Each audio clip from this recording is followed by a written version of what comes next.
Camaradas, boa tarde, boa noite, bom dia, sei lá como é que...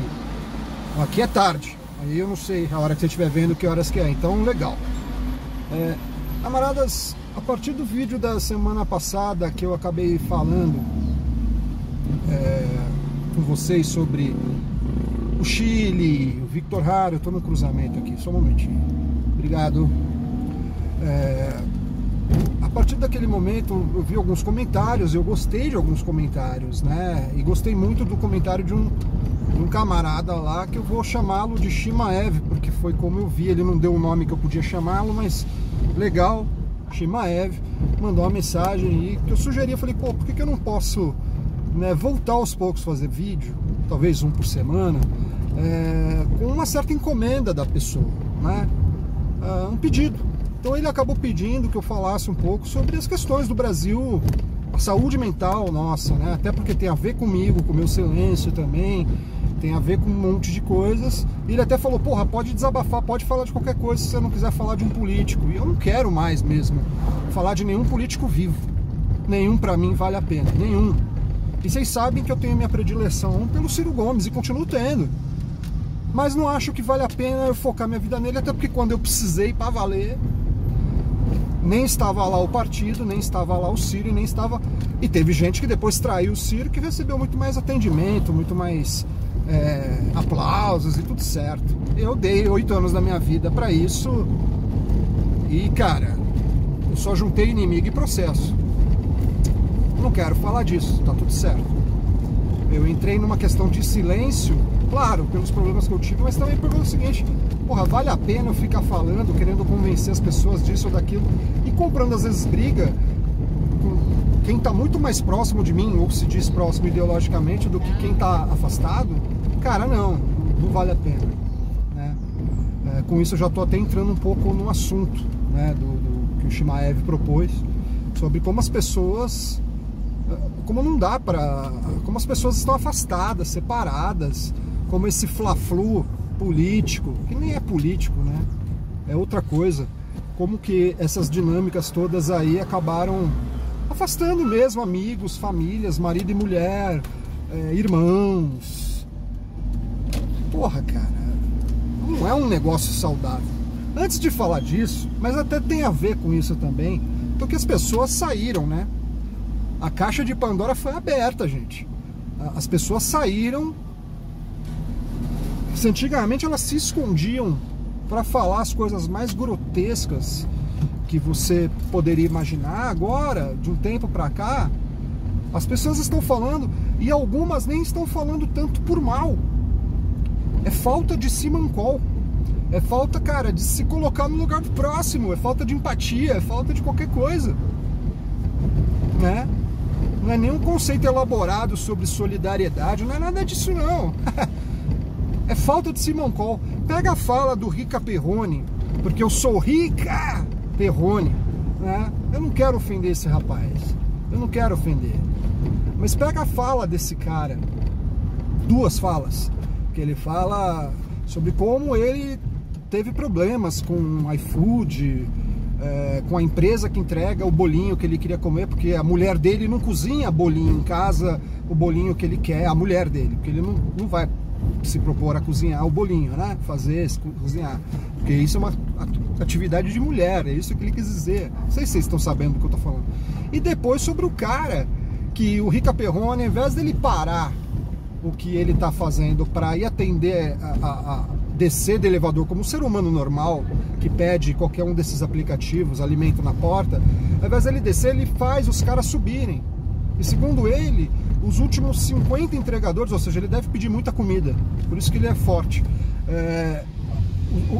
Os últimos 50 entregadores subiram, porque o Lorde não pode descer, porque ele está no momento de trabalho. Cara, o Rica Perrone é um cara que come enquanto trabalha.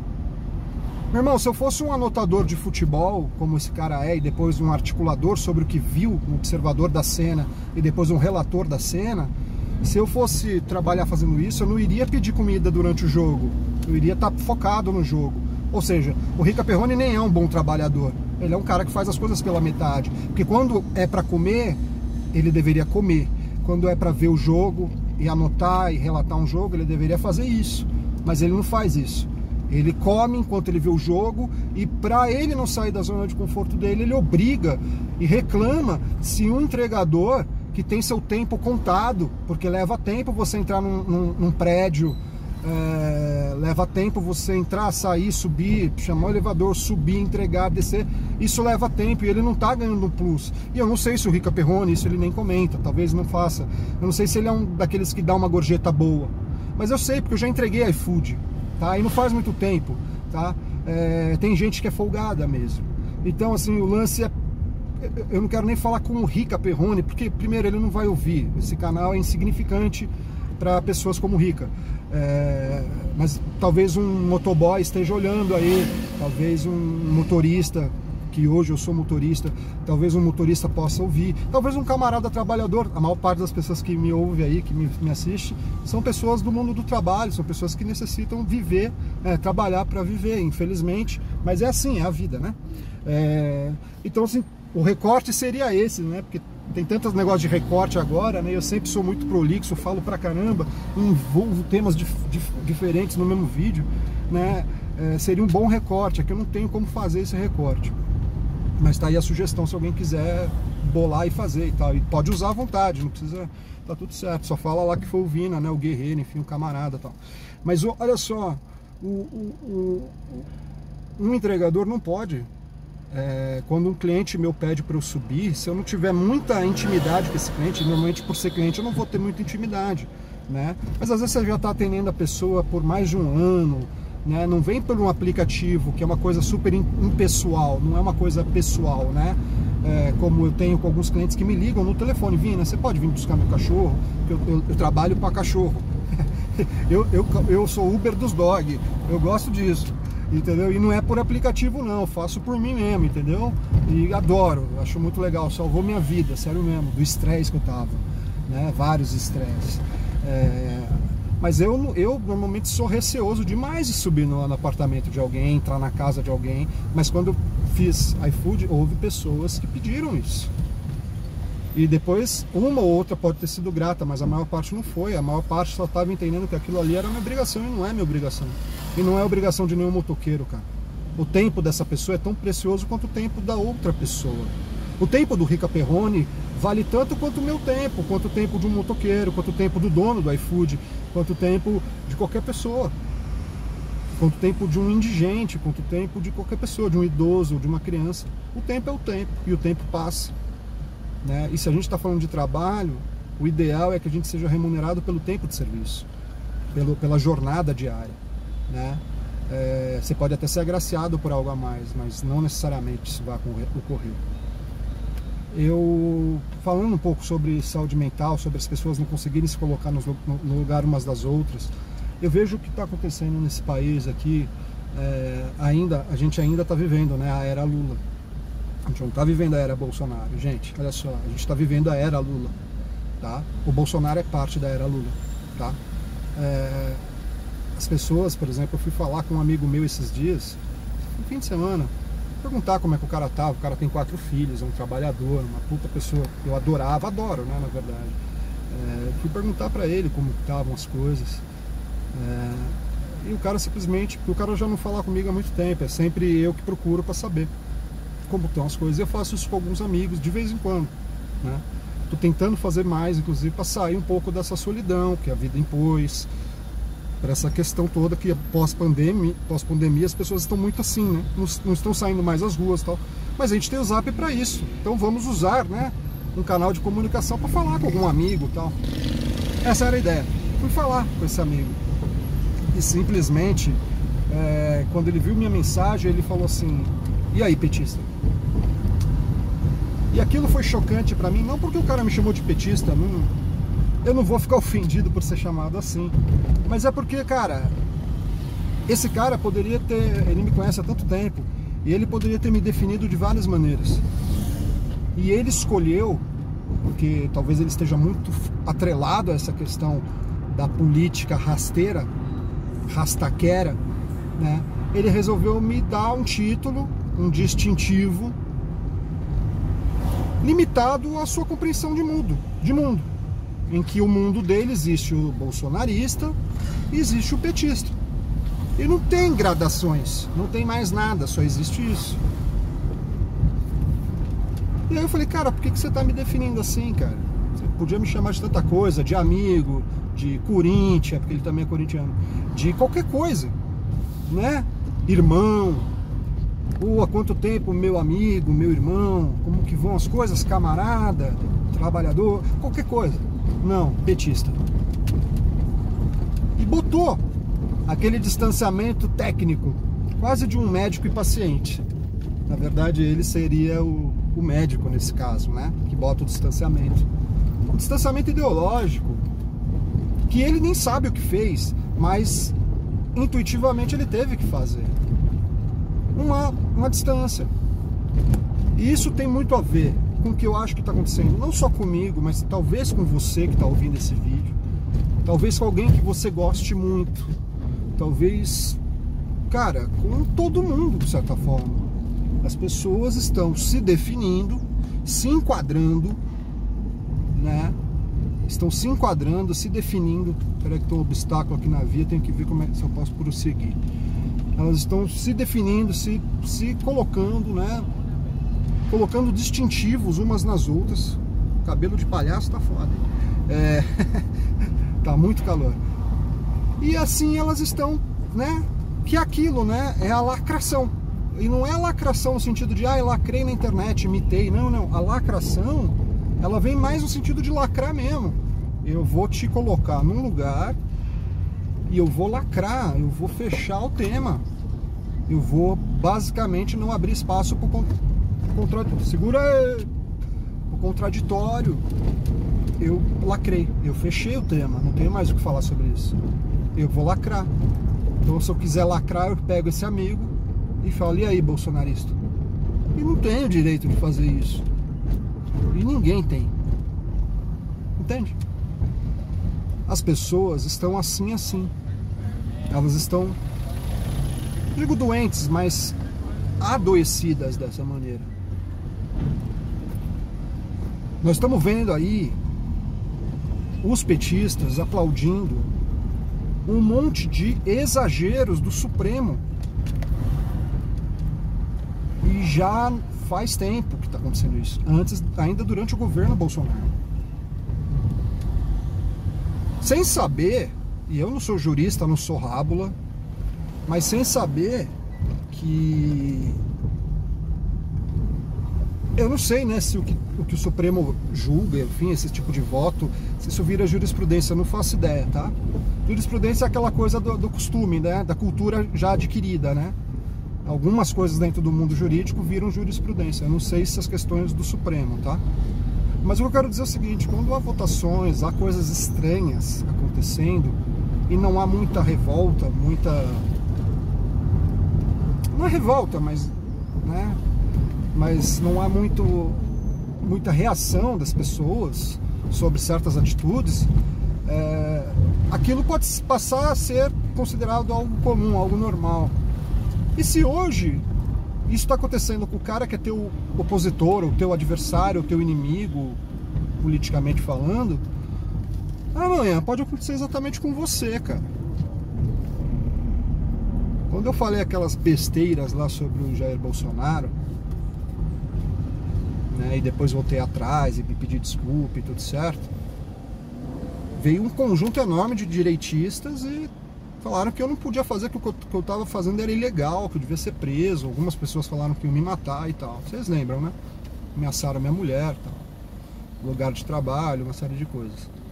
Depois, quando o Daniel Silveira falou coisas muito parecidas, até piores de certa forma, ali foi inconstitucional, que como assim o Supremo está mandando prender? E eles não bateram nas coisas que são verdadeiras. Ali eu mesmo, por incrível que pareça, fui defender não o Daniel Silveira, que é um idiota, um tapado, um cara que estragou uma placa, um cara que era perverso, que entrava em escola para humilhar professor, um imbecil, né?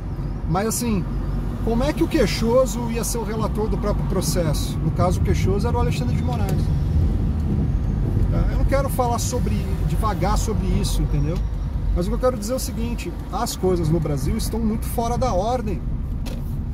as regras estão sendo escritas com o jogo andando. E volta muito a uma coisa antiga que as pessoas nem falam direito. Eu só ouvi o Peninha falando disso. Peninha, o cara lá do... Como é o nome dele? O Peninha, o gaúcho lá, que é gremista. Vocês sabem de que eu tô falando. O gaúcho lá. Ele falou uma vez sobre as casas de câmara e cadeia. Antigamente, você tinha na construção, né, da época do Brasil colonial... Opa, pode passar, moça. Na época do Brasil colonial... Na época do Brasil colonial, você tinha poucas construções, né? As primeiras construções, elas normalmente eram... Aliás, eu até sou meio avesso a chamar o Brasil colonial de Brasil colonial. Não vou entrar nisso, isso é uma questão de revisionismo histórico e dá muito pano para manga. E eu também careço de mais fontes, mas eu tenho uma outra visão da coisa, mas tudo certo. Mas nessa época, né, que a gente costuma estudar na escola Brasil colonial, a gente tinha primeiro a fundação, né, de uma vila, né, um vilarejo. Na verdade, no início era um entreposto comercial, né, ou um entreposto de extração. Por isso colonial é complicado, mas tudo bem. Um ponto de extração e depois venda daquilo. E dali, se evolumasse mais pessoas e outras culturas econômicas fossem se alicerçando ali e tal, se associando, você levava então aquilo ao estatuto de, né, não sei se arroio, né, arraial, né, ou vilarejo, vila, e aí iria aumentando, né. Depois é o conceito de municipalidade e tal. Eu não sei exatamente em qual momento, mas com determinado tamanho, ali tinha normalmente um assentamento jesuítico, colocado ali naquele espaço geográfico, e dali então, deixa eu ir, obrigado. E dali então você tinha depois a questão da construção, né, das pastas jurídicas, né, em que vinha lá o juiz de fora. Era uma figura já tradicionalíssima em Portugal, tá? E aí eu não sei em que momento, né, em qual conjunto de pessoas viria o juiz de fora e outros tipos de figuras, tá, que tem seus nomes. E eu não vou saber listar todos, eu não sou perito nisso, gente, tá? E falo de orelhada e falo de memória, não tô, né? Não tenho, nem me proponho a isso. Deixa só aqui. Mas, normalmente esses juízes, esses caras, eles vinham para julgar numa casa. E ali a casa de câmara e cadeia... É isso mesmo, é Câmara dos Vereadores em cima, não tinha deputado, né? Mas é um conjunto de eleitos entre seus pares dentro daquela municipalidade, daquela territorialidade, em cima, e embaixo a cadeia. E isso não mudou no Brasil de lá para cá. Não é raro, e vai voltar a ser cada vez mais comum, que pessoas que perdem politicamente comecem a ser enjauladas. Preciso ir longe? Claro, até rola um perdão, né? Por exemplo, a Dilma foi impeachmentada e, pelo que eu entendo, depois que você sofre o impeachment, você tem 8 anos de perda de direitos políticos, né? Mas houve ali uma manobra levada pelo Renan Calheiros e a Dilma não perdeu os direitos políticos, tanto que ela foi candidata a senadora por Minas Gerais logo depois, né, nas eleições que surgiram depois, né. O Lula foi preso, depois desprezo, não foi inocentado, mas a forma como conduziram os trabalhos contra ele foi se permitido que houvesse erros propositais ali, porque ali todas as narrativas foram colocadas, as narrativas da direita e da esquerda. Você permite, porque aí depois você fala, não, você não vai entrar agora, mas você vai entrar depois. Porque se o Lula tivesse concorrido naquele ano que o Bolsonaro ganhou, provavelmente ele ganhasse, né? Também seria muito ruim para o Lula perder para o Bolsonaro ali, também tem isso, né? Então, vamos supor que ele ganhasse ali, ele teria colocado 2 ministros. E aí agora, no novo mandato, ele teria colocado mais um, que é o Zanin, né, o cargo do Zanin, E agora mais um que vai vir.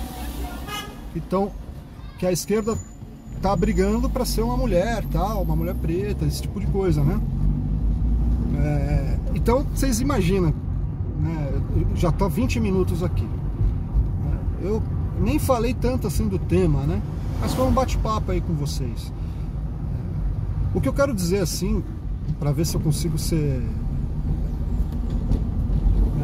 mais focado no assunto, é que assim, eu acho que as coisas no Brasil, e talvez acho que estejam no mundo assim também, as pessoas estão muito cansadas, porque tudo que tem acontecido no planeta está cansando. As pessoas estão muito chateadas, porque talvez elas não estejam mais tão habituadas ou querendo que pessoas tão diferentes possam valer a mesma coisa na sociedade. Eu não sei vocês, mas eu acho que isso aí se chama democracia. E cara, nem é o regime que eu mais gosto. Porra, guerreiro, você tá falando... tô sendo sincero aqui. Não tô falando que eu acho que tem que ter uma ditadura. Pra mim tem que ser uma outra democracia. Mas a supressão dos diferentes, cara, isso pra mim é inconcebível.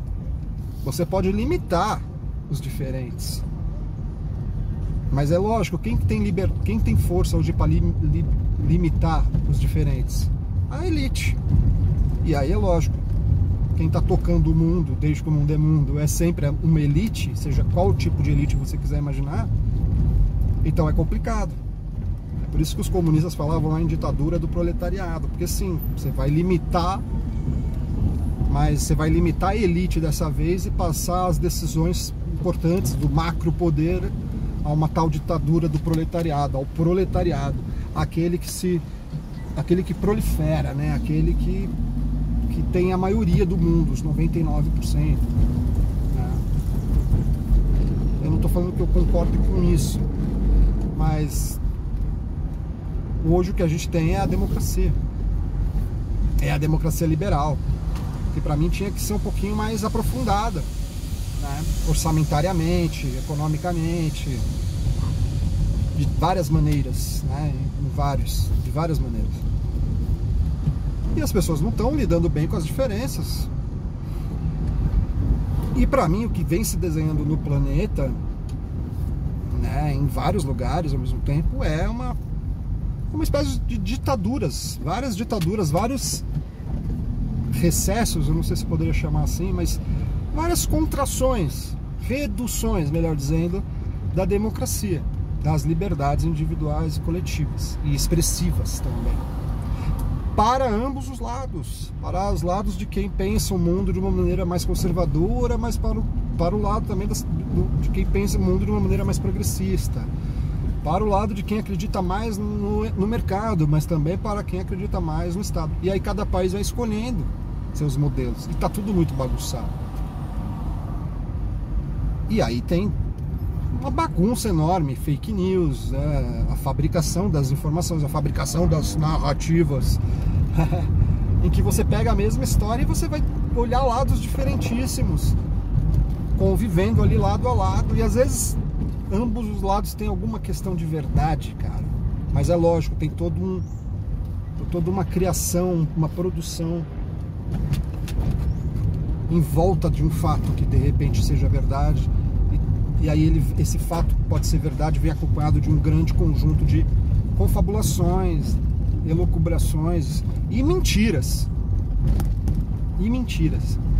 E aí isso aí tudo é muito facilmente disparado para lá e para cá e, cara, fica sendo verdade. E mesmo que não seja verdade no conjunto da sociedade, é verdade para aquela pessoa, cara. E aí, que autoridade chega, tem outra pessoa de falar, ó, o que você tá falando é mentira. Aí o cara fica, não, mas é minha opinião. Eu adoro ver uns vídeos sobre o mundo sobrenatural, até porque estão acontecendo coisas não muito naturais comigo. Mas eu não vou falar disso agora. Mas eu gosto de ver, gosto de ouvir uns relatos, uns causos, gosto de uns causos. Aí às vezes tem aqueles vídeos que tem vídeos do YouTube, mas que tem vídeos, né? Contendo vídeos editados ali e um camarada comentando. E esse camarada tem um deles lá que fala muito assim, pra você ver: eu quero saber a sua opinião, porque o que importa aqui é a sua opinião. É como se ele dissesse: não é a verdade que importa. Esse vídeo é fake, é mentira. Aquilo é uma edição, que às vezes dá pra ver flagrantemente que é uma edição. A maior parte é edição, inclusive, na minha opinião. E eu não sou editor de vídeo, mas dá pra ver, velho. Entende? Mas o cara precisa construir aquilo não é uma forma de pesquisa, é entretenimento. Então, quando ele fala assim: porra, eu quero a sua opinião, na verdade ele quer que você comente lá. E ele fala: aqui o que importa é a sua opinião. Não é a verdade que importa, é a opinião. E a sua opinião é dada de que maneira? De maneira que você vai lá, escreve, comenta, e aquilo gera engajamento pro vídeo do cara. Então o mundo das redes sociais, ele é muito assim. Não importa a verdade, importa o engajamento, cara. Até porque isso traz dinheiro. Isso traz também uma fama, traz uma série de elementos que fazem uma pessoa se sentir melhor consigo mesma. Eu acho que eu já falei demais, 26 minutos. Puxado, hein? Se você ficou aí até o final, sei lá que abacate que é. Abacate regata. Tchau, legal. Ah, manda uma ideia de um vídeo pra próxima, escreve no comentário aí, gera engajamento aí. Legal.